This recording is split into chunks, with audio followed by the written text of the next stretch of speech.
the product on the field on Saturday night it made me proud. That's Penn State football. They're fighting for Terry. I would be absolutely elated if Terry Smith was named the next head coach. He's one of us. He's a brother. He Yeah, went on the field, 100%. on the field. And again, he's proved the product that I'm proud of. During the press conference, I don't know if it actually comes off this way. It came off as "fuck you, I'm him." I walked in the locker room to go find him. You know, like one of your boys looks at you and they got that look like. And he looked at me, bro.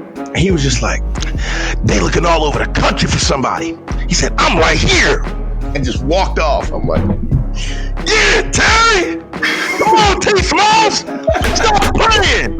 You give a Penn Stater a situation and you give them a sliver of opportunity, they're going to take advantage of it. That's the DNA of this program. T. Smalls, keep fucking going. Keep doing what you're doing, bro. We are behind you. The fan base is behind you. I honestly think now, going to this Rutgers game, I feel like we're going to blow them out.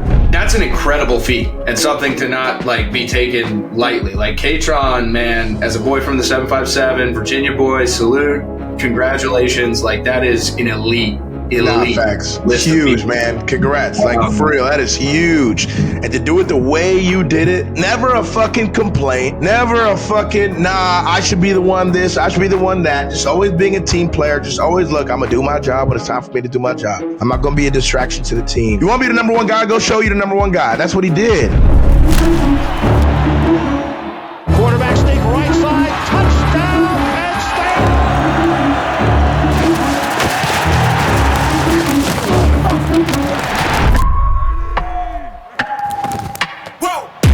Who knew I would make it this far? All right. Got Jay back on the East Coast. Two boys in Jersey here. Coming to you from, not together, but Jay's back home. I'm a little further south. And Jay, I think we just get into this, man.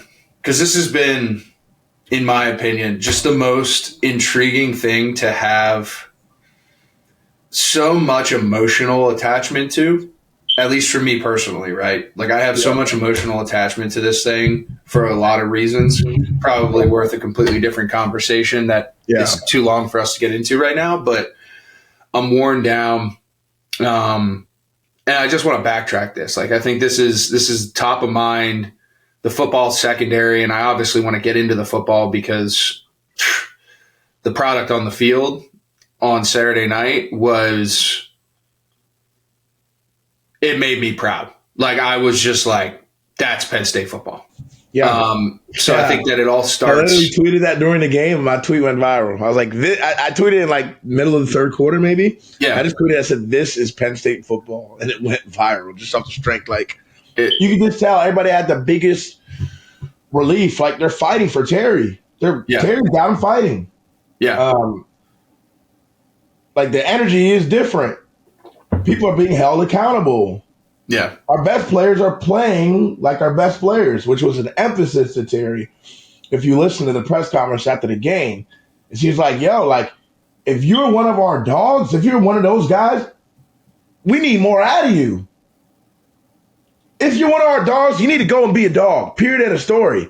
We can't have our dogs looking around, looking for who's going to make the play, who's going to be the guy. You are the guy. Yeah. You are the guy. And then, what he's got going on with this whole, with the pencil, analogy. I love it because it's true.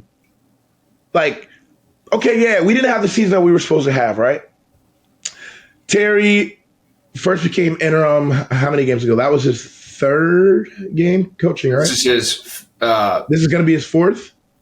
So Iowa, Indiana, this will be his fifth. Okay. So, yeah. Right? Now, at that time, right, season one's going how it's supposed to go. Everybody thinks, the shit is done. That's his fifth game. This was his fifth game, sorry, because we got Michigan State too. So he's 2-3 overall. Okay. Boom, right? And everybody writes you off. Everybody thinks it's over with. And, honestly, the energy of the team that I was seeing in those first few losses was like that. Was it's over, That's what it felt. The product-wise, we had no more fight in us. So him with this pencil and the sharpener and him saying, look, this is what you guys are the ones holding the pencil. Nobody else. There's no media holding the pencil. There ain't no other team holding the pencil. There ain't no, you guys hold the pencil. You guys write your script. You write what you want to happen. You are in control.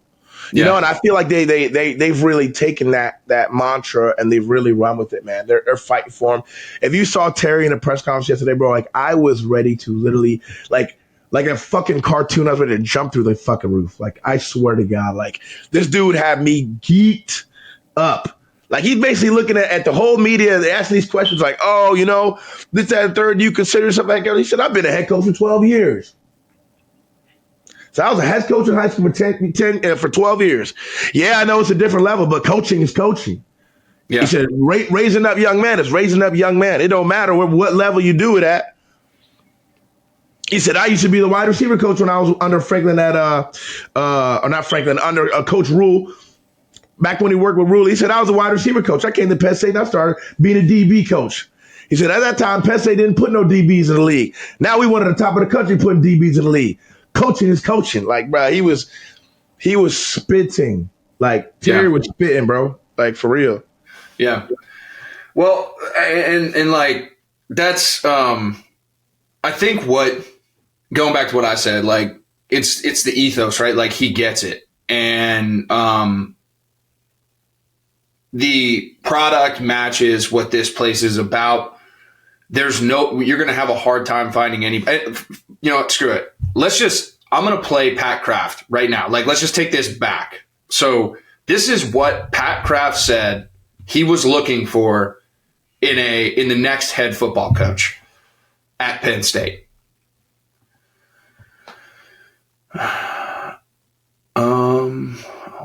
Share. All right. I got this queued up. I got this right here where we want it.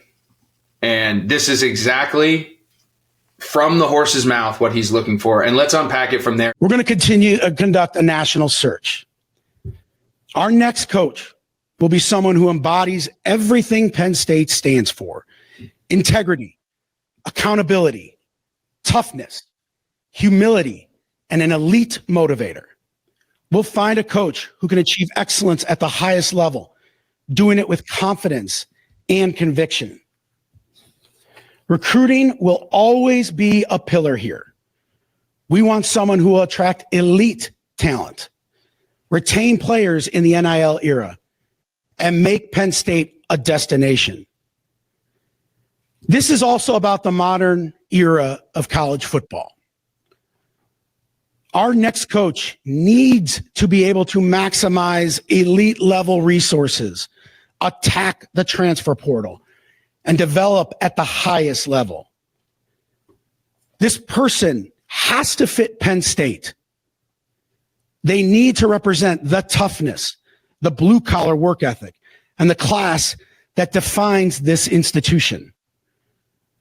We want someone who honors our tradition but isn't afraid to evolve, someone who understands the weight of we are and leads us forward with a vision of championships. The right coach will rebuild the unity and pride that defines this historic program. And they will ignite this fan base around a shared belief that we're capable of greatness and we're going to do it the right way.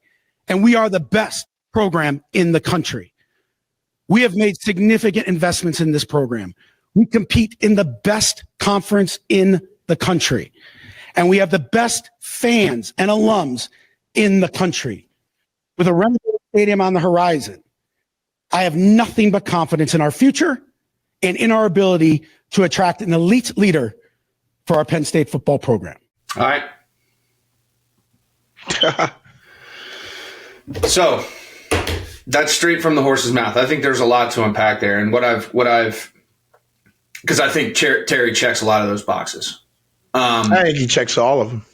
I think he checks a lot of them. I think that there's an argument that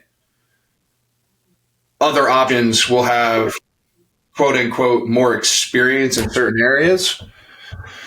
But at the end of the day, you cannot sacrifice great for the pursuit of perfection in this situation. And somebody is not going to agree with the decision that's made. That's just part of being the man. And there's so many of us. There's so many of there's just a lot of egos. There's a lot of shit in this pot, for lack of a better term.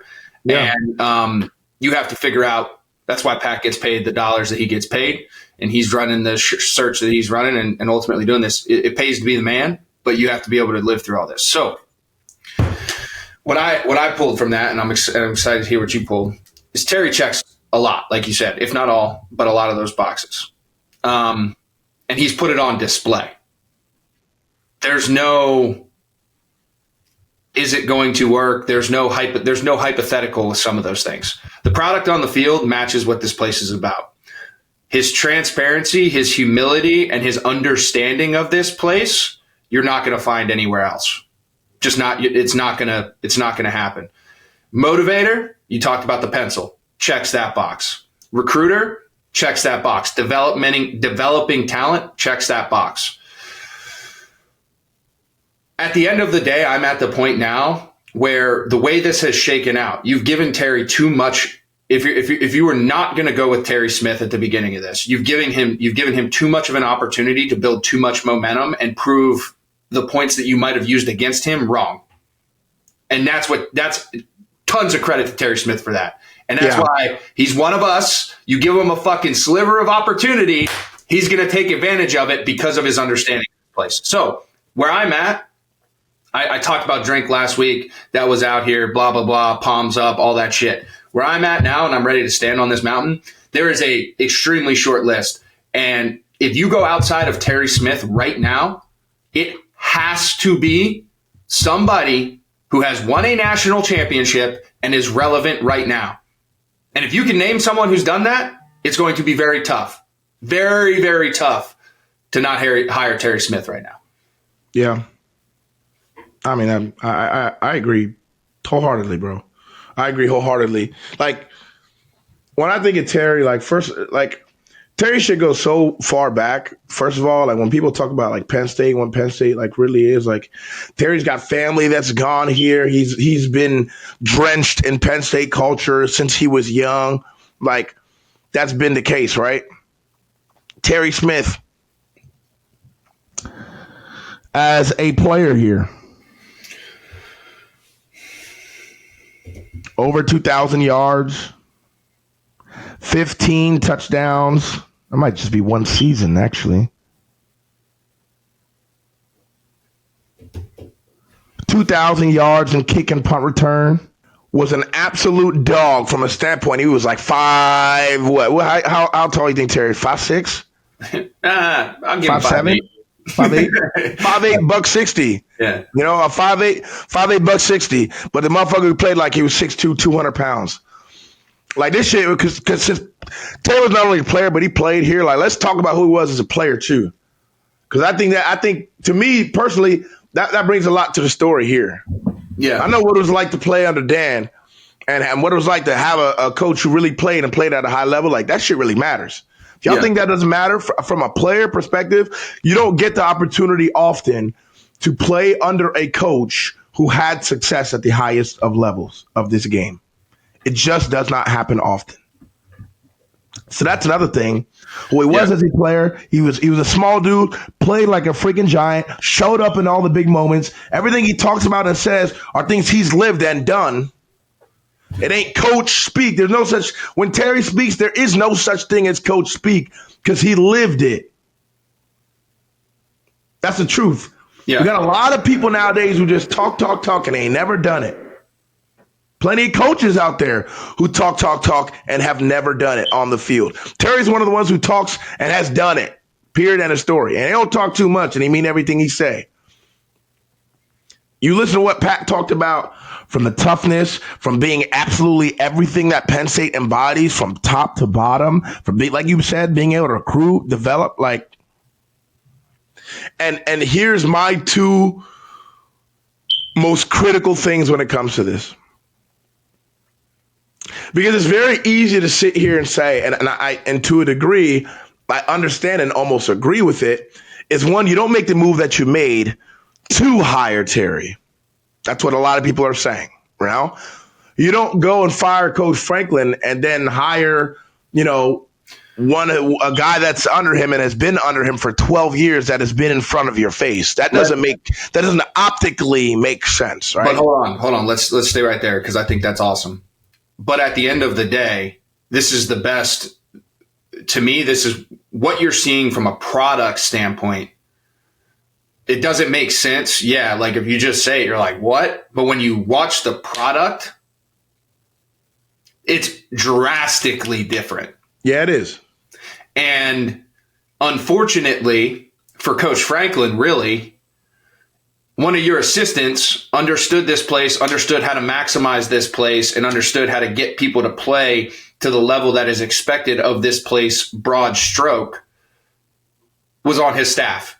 And now you can only draw a few conclusions that Coach Franklin did not listen to him enough. But at the end of the day, that argument is you're seeing apples to oranges as it pertains to what's happening on the football field with the same talent. And you very rarely get that opportunity where you have an apples to apples comparison of same roster, same coordinators, same everything, and product is drastically different. And I think that is the rebuttal to that, in my opinion. I don't disagree. And as you see, and for those of you who don't know, Terry's now going through a formal interview now. Yeah. Which I'm not sure he was going to have the opportunity to have before, if not for what has transpired over these last couple games. That part I am not 100% sure whether he would have gotten a formal interview anyways, but he is getting one, as is the point here. Okay, so you don't hire Franklin's underling that's been under you for 12 years. It makes you look like a dumbass if you had a diamond that was in the rough, boom, the whole time. Yeah. But also at the same time, Terry's a type to stay in his lane. Like you said, maybe Coach Franklin didn't listen to him enough. I just think Terry's a type to that's your job, that's you. I'm going to let you do you. Like he's just a team player. I think that's what I personally think. Number two is the reason why I do think you hire Terry now is because I think that the market, in terms of the coaching carousel and everything going on, it's just gone to shit. There's no one that's going to make the fan base happy in my eyes. There's no one who's just so proven at such a step up and an upgrade that justifies everything that's happened. At this point, in my personal opinion, I think this whole coaching search thing is fucked up. I think they fucked it all up. I think it's been fucked up. They had a plan. They had this guy or that guy, and it just didn't work out. And now we're scrambling. That's what I think is happening personally. Some people think there's been some guy who's been picked out and this, that, and third. I'm not buying it. Not buying it. Yeah. I think this thing's fucked up. I think we're scrambling, looking. And at this point of where we're at, if we're actually going to be able to be mature in the moment and not have pride, and this is tough. This is where organizations go bad. This is where really wrong decisions are made because people are afraid to admit that they're wrong or that they fucked up.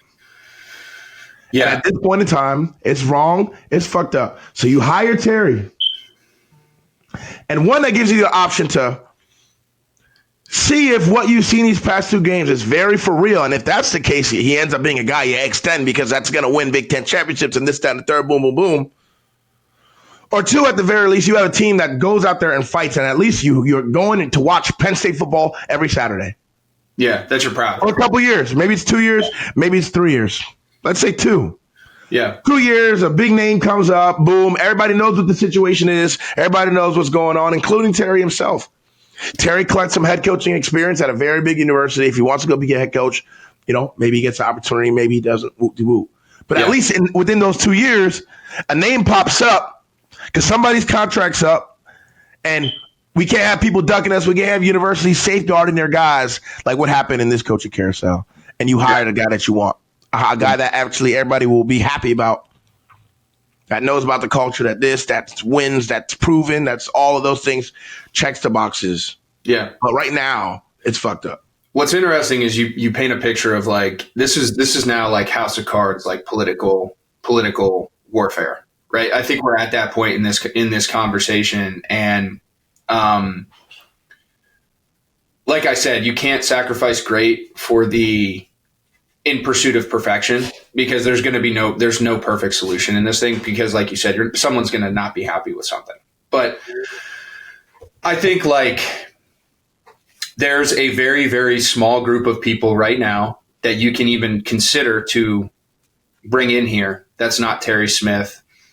And if that were to happen, the way Terry's posturing, because Terry understands the momentum and the leverage that he has in this situation right now, there's got to be somebody. I don't know if it's Pat. I don't know if it's someone that works for Pat. It's got to be somebody in the athletic department who can broker this deal, right? Whether it's, we're bringing this guy in, but you have to keep Terry happy now because of the momentum, right? If there's a way that you could broker a deal where this person comes in and maybe checks a lot of boxes that Terry doesn't really check at a high level yet, that's unproven. To our point, Terry checks a lot of them. But if you bring somebody else in for whatever reason, someone has to be able to broker a deal with Terry to keep him here and be happy, because that's what's best for Penn State. Yeah, that is what is best for Penn State. And that's where you get closer to that concoction of perfection as opposed to just settling for good, right? But right now, to your point, publicly and optically, I don't know if that conversation's been had. I don't know if those have been set. And I don't know if that's potentially going to be part of the conversation with this interview today, right, with Terry. But somebody's going to need to make that work. Otherwise, Terry's going to continue to hold the leverage. And again, this does not – I would be absolutely elated if Terry Smith was named the next head coach. He's one of us. He's a brother. Right on the field, 100%. On the field. I will ride. And again, he's proved the product that I'm proud of. For the first time in a really, really long time, and I mean this, even when we were winning 10 games and all that stuff, the product, the momentum, the vibe, the remembering where you came from and not afraid to acknowledge it. I mentioned this on the pregame show, and I actually dug the tweet up. It was Zach Seiko, who runs a podcast, Penn State guy. I actually went on his podcast. I'm going to pull this up because I don't want to butcher it. But like, James Franklin allowed Penn State football to become about me. In just 1 month, Terry Smith returned Penn State football to being about we. And there's a lot to unpack there. But Terry wearing the Joe Pa thing, that was something that nobody talked about, right? Yeah. And I've always been very frank about this. Like at the end of the day, you can say what you want to say in the cloud that was around Joe Paterno. The amount of men who've impacted the world, not just on the football field, right, but impacted the Penn State community and the world that came from this program is enormous. And there's something to be said about that. And that's part of the culture and the DNA that this program was built on. And it's not trying to be too nostalgic, right? It's that blend of what I think Pat was trying to say of like understanding where we came from and understanding where we need to go. And the fact that what we came from ultimately put us in this position to be able to go to that next level. Yep. There's a marriage there. And I think Terry understands that really, really well. And that's why I said, like, there needs to be a backdoor brokering of like the best of these options and put it all together. Or you're going to have to go with Terry Smith. I agree 1,000%. Like the Joe Pa thing, and obviously, he talked about Joe Pa a little bit, and he was just like, bro, like, I wouldn't be here if it wasn't for Joe Pa coaching me. Like, he said it straight up. Ain't scared to say it. He's raw, bro. Like everybody be scared to talk about Joe Pa. Like, everybody be scared to act like Joe Pa didn't do a whole lot of good. You know what I'm saying? Yeah. For everybody, for the university, a lot of people, for players, and it's motherfuckers you could call up right now who will vouch for Joe Pa's name for days. You know what I'm saying? So for him to do that on that platform at that stage, at that time, I think says a lot about Terry. What's going on, guys? Thank you for tuning in to State Media. I just want to let you guys know this is all made possible because of Family Clothesline. The crew down there does a great job, super supportive, and we can't thank them enough for their partnership. Make sure when you guys are in town, check them out. Got the best gear, freshest stuff, always up to date, super creative. And again, thank you for tuning in. It's interesting where this thing will play out because, like you talked about, we're at the political warfare part. So once you're at that part, it becomes a lot more unpredictable to think what exactly is going to happen, because now you're talking about people's jobs on the line. Number one, like, let's be real, like as much as I love what Pat has done so far when he's gotten here, outside of maybe the Franklin firing, in terms of his level of buy-in and what he's done for our like athletic program, like, I really, really like Pat. I love his energy. I love his support and what he does for Penn State right now. The level of organization he has, people trying to row the boat all in the same directions across, our different sports and programs. When it comes to this, at the end of the day, it's football, it's wrestling. Those are your money makers.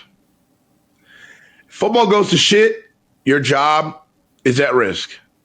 And this is one of those times of, of change where direction shifts, where this thing could, I really have this fear. It literally could end up being real fucked up if the wrong hire is made. So when I talk about pride, what I'm really talking about is, and this political warfare thing is, a lot of times in political warfare, like when you, the big head honcho, when you make a big move, like some dudes get too much in their pride and they're like, man, I got to make this move. Like, even if the right answer is staring right in front of them, like, if it doesn't look right or it don't look like it's all me, or I'm not going to get the credit, or like whatever, or this is where bad decisions get made. Yeah. And instead of doing the right thing and admitting that you're wrong, or that, your line of processing at first is fucked up, and doing the next right thing, you actually compound the wrong by doing an even bigger wrong thing. And that's what I don't want to happen. I think that's worthy. If that does happen, it could end up being worthy of Pat losing his job if this thing takes a dark turn for a few years type. Yeah, and here's where and that's what's tough about this too. And here's where I differ a little bit from you. Like, I think we had to move on from James because of what that tweet that I said. Like, this place is not a place where the head football coach makes this place. Does that make sense? Yeah. The head football coach is a piece of the equation, but the head football coach is not above the brand here, and it never will be. Yeah. And that was the right decision for that, in my opinion. So it's like, you can't double guess that. That was the right decision from that perspective. Mm-hmm. So take that into account. Again, apples to apples, with the same shit, same resources, same everything. Terry showed you what about making it about this place and injecting that type of value proposition into the same deck of cards ultimately puts on the field. That's what it's about. So it's like so that was a win already in this coaching search. Like, that was a win. So like, stack that, put that in your pocket, take that money home. Now you're playing with house money, because that right there was a win in my opinion. You're just saying the firing, and then what Terry has shown you about like injecting the spirit of Penn State back into the football program, and the ethos of Penn State and the DNA of Penn State back into the football program, and what that ultimately put on the field from a product standpoint. Yeah. And then now, where do you go from there? That's, to your point, I think, where we're at, and that's where the political war games and the posturing and all this stuff kind of comes into the equation. That's from a moral compass standpoint, and like the heartbeat of Penn State, it's pointed in the right direction. Yeah. I got to talk to Terry a little bit after the press conference, and Terry was just like when I say, if you were there in his during the press conference, like, I don't know if it actually comes off this way if you like watch it back. I think it probably still will. But like, when I was there in the moment in the room while it was going on, like, it came off as so fuck you, I'm him, that like it was just so great. And, when he walked off, I walked in the locker room to go find him, shake his hand, and he was like, man, he looked at me and like, like one of your boys looks at you and they got that like look like, You know what I'm saying? Like he had that, like he was still in his dog mode in that moment, even though he done already walked off. Like he was still there. Like he was still there. And he looked at me, bro. And he was just like, they looking all over the country for somebody. He said, I'm right here. And just walked off. I'm like, yeah, Terry. Come on, T Smalls. Stop playing. Like, bro, he had me geeked, bro. He had me geeked. He's like, man, they're looking all over the fucking country for somebody. When he got me right here in their yard. You know how Terry talk. Bro, that shit had me hyped. That shit really it, bro. It had me hyped. Like, that's the energy. The kids believe it. They believe in it. They're fighting. They're being who the fuck they supposed to be. Yeah. Keep calling them out.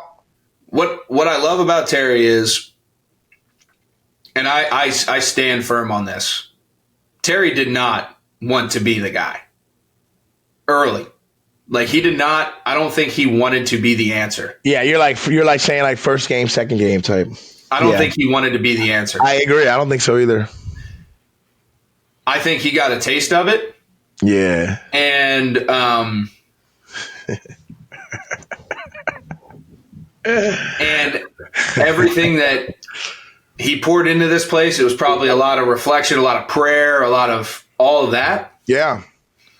But and at the end of and that's what I go back to. Like you give a Penn Stater a situation and you give them a sliver of opportunity, they're going to take advantage of it. That's the DNA of this program. No doubt. They're going to take advantage of it. And a guy like him, who is everything that's great about this place, it's beautiful to see, dude. Like, from my perspective, like, and again, like, I got a lot of dogs in this race emotionally, justification of like the journey and the path that I chose to take here. And like, not just me, but like, again, like really like even the 2012 recruiting class, 2013 recruiting class, like there's a lot of stuff that we fought for that I haven't really even been able to put words to and like really conceptualize full heartedly. But Terry's doing a good job of like living it. And for me, like that's really good. So Jay, you got anything else to put on that? Because I think that was a long one, but that was good, man. That was good. I think we know where we stand. Yeah, I think so too. And like even like how you said about the product being so different, like going into this game, last one, possibly last one, I should say, against Rutgers. Like there was a point in this season where I was like, I actually think we're going to lose the rest of our games. Like that's legitimately how I felt. Like legit. Yeah. But that was literally off the strength of like the energy, the effort, what I was seeing with my own eyes, motherfuckers making business decisions, us continuing to do stupid stuff that doesn't make sense, like not play Kaytron Allen like he's the number one fucking running back. Like, was that political too? Like, so when I see shit like that, it makes me think like, was that political too? Motherfuckers like Kobe Howard going out there, Kobe Howard balling. Then ain't like we had some receiver that was like really balling like that, like that the other rest of the receivers as depth pieces didn't deserve to have any snaps. There wasn't that much separation between motherfuckers wasn't out there balling so hard that the twos didn't even have an opportunity not even for a snap. Yeah, I don't believe it. This even you look at the tight end numbers, Rapplier is starting to play more. Rapplier started that game. He was the first one in at 11 personnel. So you're starting to see some things. So that's starting to tell me other things. The shit that I'm seeing now. Merit-based. Are you a hooper or are you a hooper? Or are you on the field because you the guy that got 250K this year, another dude behind you got 100? Yeah. And we got to make sure that, look, you getting the $250,000, you got to play. We got to give you as much ops as possible. You know how the league is. You first round. We spent 15 M's on you. We going to give you more reps. Don't worry. We going to make sure you get it. That motherfucker that's undrafted that only got 20K when he signed. If he gets it, he guesses. If he don't, you know how I go. We'll cut him. He ain't supposed to be here anyways. So if that's what the type of shit that was going on, and shame on me. Shame on me for not seeing it. Because I saw it when it came to Katron and Nick Singleton. I saw that clear night and day. Well, I think the answer's in front of your face. Yeah. I think so too. So awesome stuff. T Smalls, keep fucking going. Yeah. Keep doing what you're doing, bro. We are behind you. The fan base is behind you. We can feel everybody rallying behind you, man. It's gonna be. I honestly think now going to this Rutgers game, I feel like we're gonna blow them out, bro. And that's the point. It's crazy. I'm gonna say this right now. Like, this is a scary football team. Now, granted, Nebraska didn't have Raiola. We didn't have Drew. So, that's kind of an argument out of the thing. Yeah. Out of the way. But Grunkmeyer played his tail off. 11 for 12, buck 81, touchdown. Playing off play action very, very confidently. Not asking him to do too much. But when he gets his opportunities, taking advantage of them. This is a scary football team. Defense is playing sound. They're playing with together. An identity. They're creating chaos. You said it. There's an identity to this football team now, and we know what we're gonna be, and it's something everyone gets so caught up in system and fucking all this other bullshit around football. But at the end of the day, it just comes down to, are you tougher and more physical at the lines of scrimmage? And then do you have a rhyme and a reason as to why you're doing things? And then can your guys go out and execute it no matter what the other guys do? Yeah. Because football's not a hard game, bro. You got cover 3. There's a guy who's responsible for the curl and the flat. That's 2 spots in the football field. They can't be in 2 spots at once. Just exploit that. It's not you know what I'm saying? It's not. The game was designed to be beautifully simple. Yeah. And we overcomplicate it in so 100%. many ways. Yeah, 100%.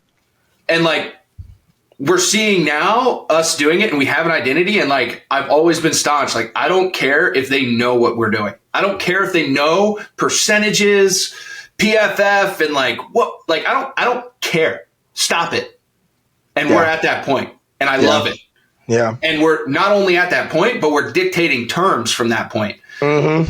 That's what the best football teams in the country. That's what the best programs in the country do, year in, year out. They know the type of kids that can come in and do that and that rally behind that. And that's how you get consistency. Yeah, 100%.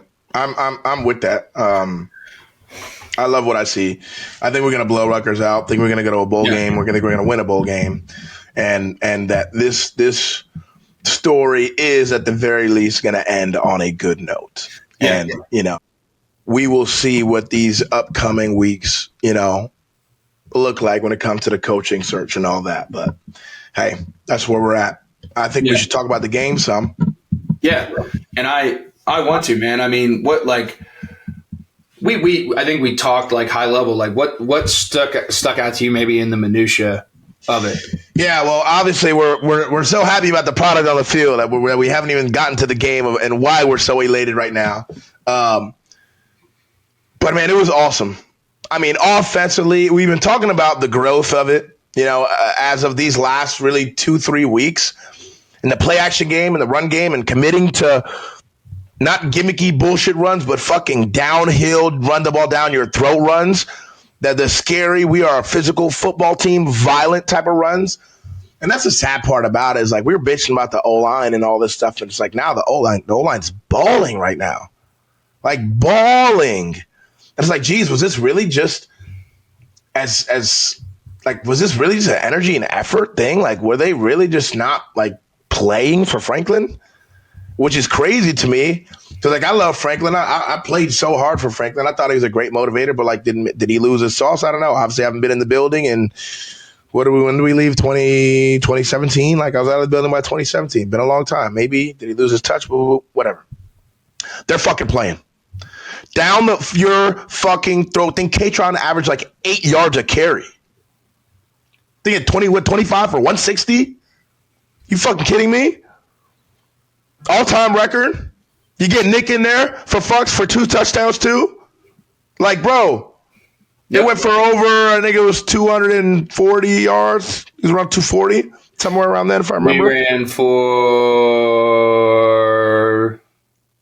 231 yards. Yeah, so 230. That's a great day. And then the play action and Gronk, when we called the play action, what the run action inside the play action looked like, it actually mirrored the run plays. Wow. Gee whiz. Got DPIs down the field, getting big plays. Guys running like scot-free.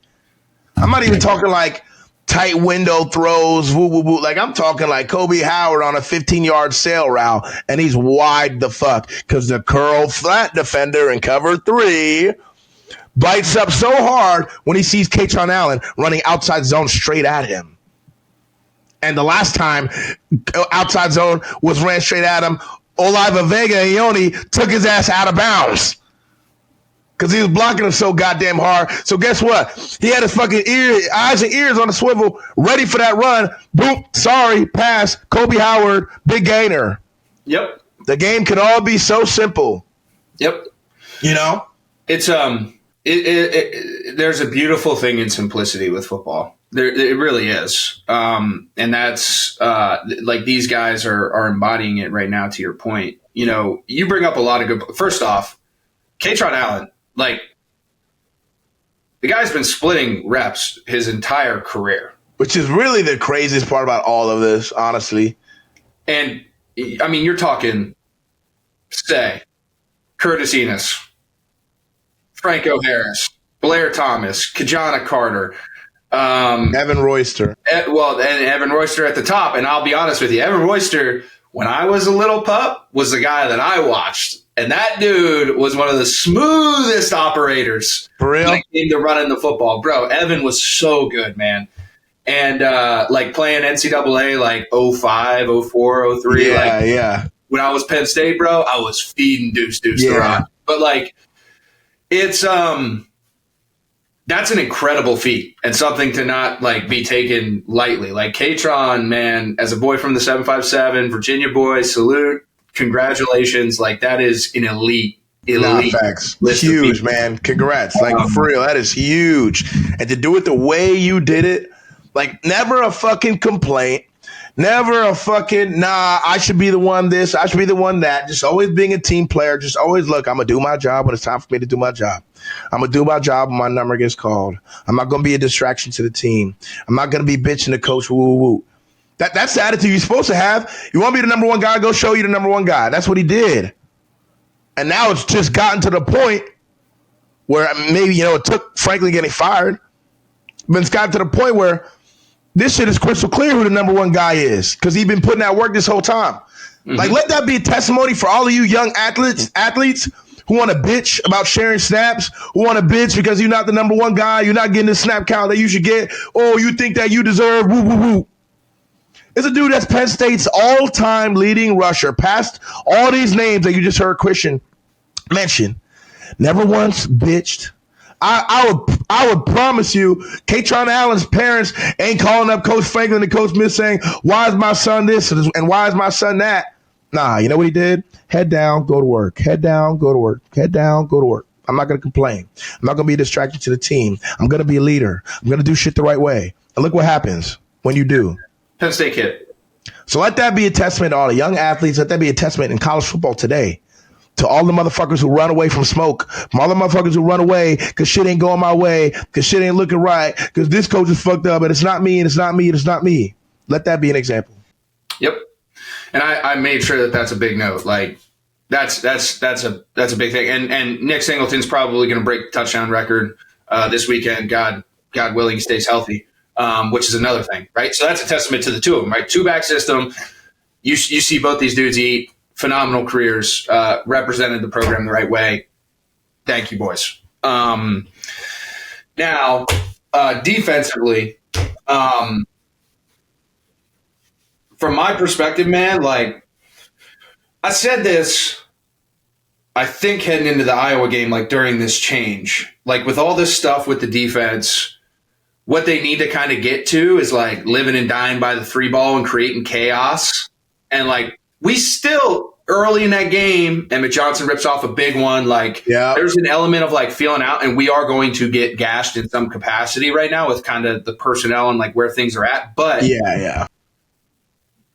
when they get settled in and they start feeling the flow of it, and they're rushing as a unit, and there's purpose and intent with every single thing, this defense becomes one that is less bend, don't break, and more we're going to start dictating terms, but it's not like immediate, if that makes sense. Like there's like a feel out period, and then it's like, got it, boom. Yeah. And then it becomes like two or three drives. Takes them like 2 or 3 drives. Yeah. I think last week, I think it was 2 drives. I don't think it took them 3. Michigan State, it took them around 3. This one was like 2 drives and like, okay, we get what we're supposed to do. Yeah, like, dictate terms, and then to your point, best players start making plays. But there's a very clear there's been a very clear shift in like intent and focus and understanding of the why defensively, in my opinion, that has led to them being able to play loose. Yeah, and like when you're as a player in a situation where you're kind of like double guessing and you're like, oh, am I going to get bitched at? Is this going to be a minus on my grade sheet this week? Like there's that like half a step of hesitancy. I'm actually so glad you said that. Yeah. There's like that is definitely an element. Yeah. There's like a half a step of hesitancy that is a TFL or a 3-yard game. Right. And those are the hidden yards in football. And you're seeing this defense now just kind of cut it loose, and they're coming and tackling. Like even if a guy makes a wrong decision, someone's going to make it right. Yeah. It's this Penn State. Like I would say this right now and not be. I think for like 95% of college football right now, you don't want to play this fucking football team. Like we got Rutgers next week, but I would sincerely say like top 25, all of it. 95% of football, you don't want to play this football team right now. They're a backed up dog in the corner. They don't give a shit. They're finding an identity, and they're talented. Period. Scary concoction. Yeah. Very, very scary concoction. It is. Just wish we could have woke up earlier, but happy we're here now. Yeah. Happy we're here now at the end of the day. And I think the one thing you mentioned about the bowl game, I think that's a valid point. This is going to be really interesting because we get it. I talked about how, transfer portal, the window matching up, all this bullshit. Cards are played the right way. I think we got a lot of guys that play in that game. Yeah. We got a lot more guys than even a week ago I thought were going to play in this game. Yeah. Because they're having fun. It's fun. Yeah. Man, it's fun beating the shit out of people. Yeah. That shit's fun. They didn't get to taste that a lot this year. It's about the game. Winning in the fashion that they're winning against good opponents. Fuck the out-of-conference games. Like, you're supposed to win them bitches. Yep. These games, though, Michigan States, the Nebraskas, the Rutgers, the Big Ten, the conference games, like, man, that's fun. When you're out there and you're beating the shit out of people, you're playing your style of football, and you're doing with your brothers, ain't nothing better. No doubt. Shout out to Alex Tash on our defense. Think he might have had his highest amount of snaps that he had in that game. I thought he played really well, and sub for Dom. Yep. Dom, too, made some splash plays in the game. Yep. Defense flashing. Kamaju flashing. Young guy. Yep. Denice in there still playing well. Amari's still doing his thing. And really, these DBs, I love this DB group.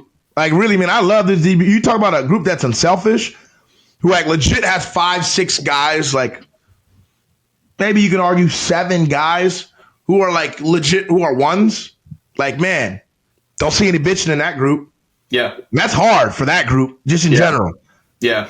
Just the demographic of that group, I'm not even talking like when I say demographic, I mean like football demographic. Like egos. Every position takes on like certain types of like egos, attitudes, like they're just something like mantras. There's just a certain swag about each position that most guys, embody. Maybe they don't embody the whole thing, but there's just parts of those positions that those guys embody.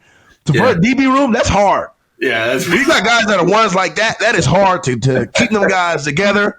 Make sure they ain't fighting. Make sure there's no, Yeah. Make sure the family's all getting along. They're getting along. They're playing together.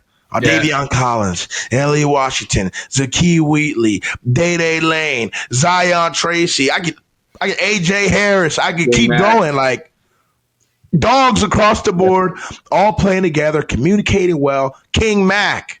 Yep. Fuck. You kidding me? Yeah. So let's go. Like you said, we'll take on whoever. Yeah. We'll take on whoever. Yeah, it's interesting, man. So I thought that was a really good conversation. I don't want to get too far into it because I think this program's at this point now, like you said, we're developing an identity. There's not really much to talk about because these matchups, at the end of the day, it's not for anything really. It's just good to see that there's this identity being established. And I think this identity long-term travels and plays. But I thought that was a really good conversation. And I know, like, personally, I tried to be as transparent as humanly possible there. And, like, we're going to have a few more of these conversations before the end of the season. And there's going to be a lot of stuff that comes up. And we're right here for it. But I think I can speak for you and me here by saying this. Like, you're going to be tough pressed. And you're seeing a lot of lettermen come out now, too. Like, guys who've been hidden, like, haven't come out and talked. Like, there's a lot of people that care deeply about this place and the ethos of this place and the way it impacted their lives, both on and off the football field. And for me, that's the biggest thing here, is not compromising that. And I think that there's a way that we can do it and continue to do good. So for me, I love winning football games. I think this place will continue to win football games. We'll continue to be relevant. We'll be a national championship contending program.